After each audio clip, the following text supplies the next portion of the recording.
নমস্কার বন্ধুরা, আজকে খুব বৃষ্টি হচ্ছিল, এই জন্য খিচুড়ি বানিয়েছি। খিচুড়ি, ডিম অমলেট, পেঁয়াজ, লঙ্কা, পটল ভাজা, এটা একটু ঘি দিয়ে দিয়েছি। ঠিক আছে, আজকের আচার খাবো না, এটা গরম গরম একদম। ভালো লাগলে একটু সাবস্ক্রাইব করবো, ঠিক করবে? হ্যাঁ।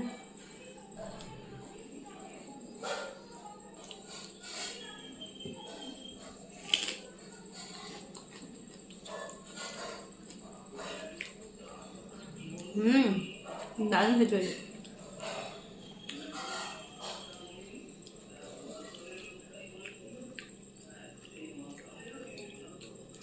লঙ্কাটা মাখবো, চটটাও ভালো করে। গরম না।